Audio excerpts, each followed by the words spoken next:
بە میلیۆنان شوێن کەوتووی تۆ درود ئەنێرن بۆ تۆ.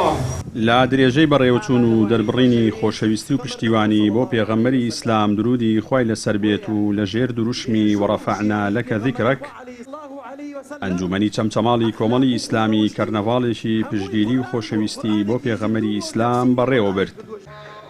لا کەرنەڤاڵەکەدا چەندین چالاکی جۆرا و جۆر هاوشێوەی خوێندنەوەی شعر و پەخشان و تاریایانی مامۆستایان پێشکەشکران.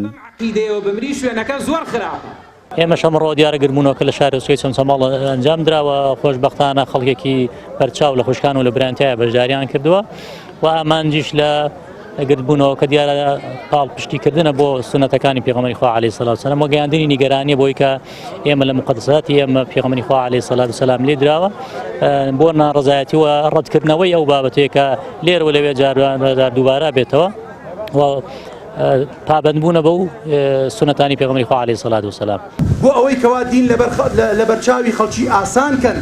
لای خۆشیانەوە هاوڵاتیان و چین و توێژە جیاوازەکانی بەشداربووی کەرنەڤاڵەکە بۆ پەیام دەدوێن و دەڵێن خۆشەویستیان بۆ پێغەمبەری ئیسلام وای لێکردوون بەشدار بن لەم جۆرە چالاکیانە. ئاماژە بەوەش دەکەن ئەوانەی بە نوێنەرایەتی هاوڵاتیانی هەرێمی کوردستان پشتگیری خۆیان بۆ وڵاتی فەڕەنسا دەربڕی ئەمان وەکو تاچێکی کوردی موسڵمان هیچ کات ئەو کەسوولایانانە بە نوێنەری ڕاستەقینەی خۆیان نازانن. ئەرچی هەموو موسڵمانێکە واجبە لەسەری کەوا پشتیوانی لە شکۆ و ناو و ڕێز و حورمەتی پێغەمبەر بکات صلی الله علیه وسلم. هەڵبەتە ئەگەر هەموو دنیا دژی پێغەمبەر بۆ سەد و سەڵ سەلەم زەڕەیەک لە شکۆی کەم ناکە، بەڵام ئەوەی لەسەر موسڵمانە واجبە لەسەری دیفاع لە خۆی بکات، چونکە ئێمە هەمیشە دوعاکەینەوە پاڕێینەوە ئەڵێین خوایە بەر شەفاعەتی پێغەمبەرمان بکەی صلی الله علیه وسلم. ئەو کەسانەشی کە ڕۆشونە بۆ لای ئەوانەی کە پشتگیری ئەکەن لە وڵاتی فەڕەنسا وڵاتەکانی تر بە ناوی ئێمەی موسڵمانەوە بەریئن لە ئێمە لەوانین و ئەوانیش لە ئێمە نین.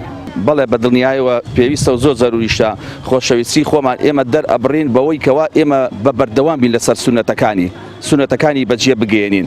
ئامادەگانیمان تیا بێ بۆ ئەوەی کەوا خۆمان فیدای خاک و نیشتیمان و دینەکەی بکەین. ئێمە ئەمڕۆ وەکو گوتبوونەوەی گاتوینە دژی ئەو قسانی کە ماکرۆن لەسەر پێغەمبەری خوا صلی الله علیه وسلم کردوێتی، ئێمە وەکو ناڕەزایەک هاتوینە بەرپەرچی ئەو قسانی ئەو بینەوە. بەڵێ زۆر خۆشمان بێت چونکە ئەو خۆشەویستی هەمومانە، خوای گەورە ئەوی هەڵبژاردووە کە بۆ بەرەپێدان بۆم ڕێبازەی ئەو لە ڕێبازەکەی ئەو بەدایم بەردەوام بین. والله ئێمە وشکاتا دەرێن دەستخوا، ئەوەی سوکاتی پێکە ئایدەرێن دەستخوا. ئێمە عەبدێکی بێدەسڵاتین، عەبدێکی هەژارین، ئەسیری دەستی نەفسی غەدارین. ئەگەر ڕەحمەی تۆ نەبێ خالقی ڕەحمان دروستکردن سومۆر وچن. ڕەحمەی تۆ ئەمنە زۆرەنە نەوع بەحرەنە نەوع دەریایە جەلال و کەمال هەر بۆ خوایە. داواکەین لە خوای باڵەدەست ئەم کردبوونەوەیە بکەتە مای سەربەرزی بۆ دنیا و دواڕۆژتان.